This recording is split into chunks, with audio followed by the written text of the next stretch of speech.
Assalamualaikum, halo semuanya, saya Nabila Safira, mahasiswa Pendidikan Ekonomi Universitas Negeri Jakarta. Dalam video ini, saya akan membahas mengenai kebijakan fiskal dalam perspektif Islam.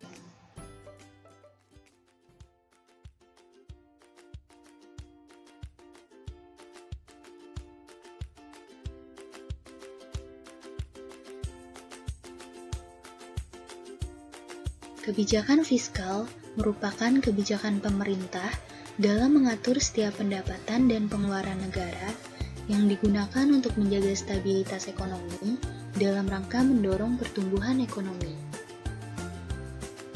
Di dalam Islam, kebijakan fiskal merupakan suatu kewajiban negara dan menjadi hak rakyat, sehingga kebijakan fiskal bukanlah semata-mata sebagai suatu kebutuhan untuk perbaikan ekonomi saja, tetapi lebih kepada penciptaan mekanisme distribusi ekonomi yang adil. Karena perihal tersebut telah tercantum dalam Al-Quran dan hadis Rasulullah SAW. Dalam surat Ad-Dariyat ayat 19, Allah Subhanahu wa Ta'ala berfirman, "Dan pada harta benda mereka ada hak untuk orang miskin yang meminta dan orang miskin yang tidak mendapat bagian." Dalam surat Al-Hasyr ayat 7, Allah Subhanahu wa Ta'ala berfirman, agar harta itu jangan hanya beredar di antara orang-orang kaya saja di antara kamu. Hadis dari Abu Hurairah, Rasulullah SAW bersabda, sebaik-baik sedekah adalah sesuatu yang diberikan dari seseorang yang tidak membutuhkan, dan mulailah dari orang yang menjadi tanggunganmu. Berdasarkan ayat dan hadis tersebut, maka sudah menjadi kewajiban dan wewenang negara untuk berlaku adil dalam mendistribusikan pendapatan negara.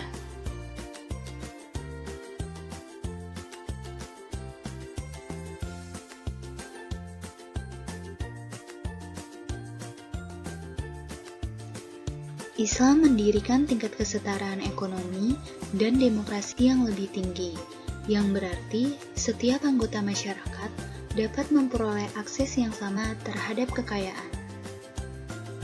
Islam melarang pembayaran bunga dalam berbagai bentuk pinjaman, karena riba diharamkan dalam Islam. Komitmen untuk membantu ekonomi masyarakat yang kurang berkembang, oleh karenanya pengeluaran pemerintah lebih difokuskan untuk mensejahterakan rakyat.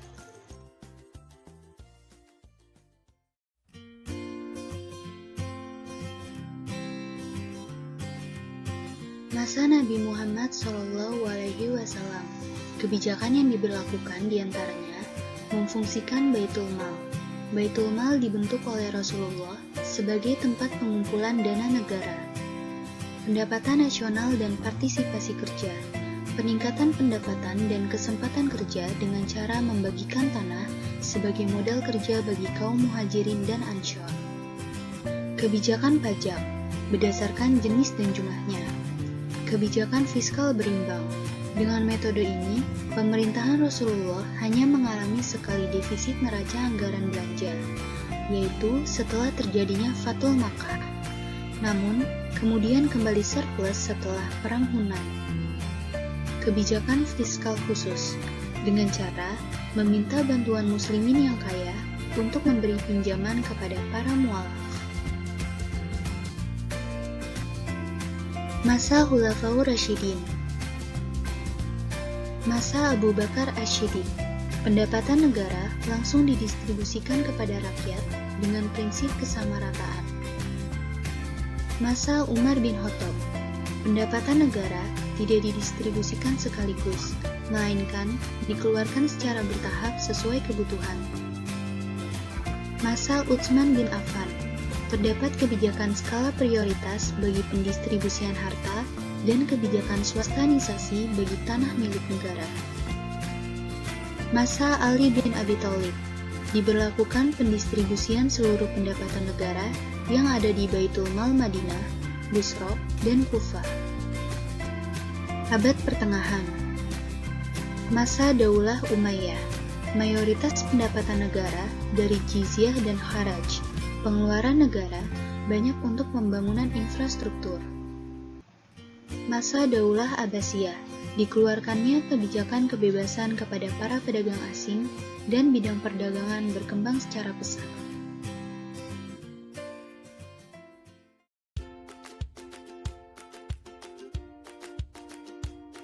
Dari segi pendapatan, terdapat zakat, infak, sedekah, dan wakaf.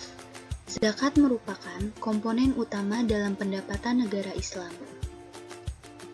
Pajak berupa usyur, pajak perdagangan, khums, pajak harta rampasan perang, kharaj, pajak pertanian, jizyah, pajak perorangan, nawaib, pajak bagi kaum muslimin yang kaya, fa'i, harta rampasan perang melalui jalan damai, warisan halalah, harta kaum muslim yang meninggal tanpa ahli waris, serta khafarah, denda atas kesalahan yang dilakukan seorang muslim.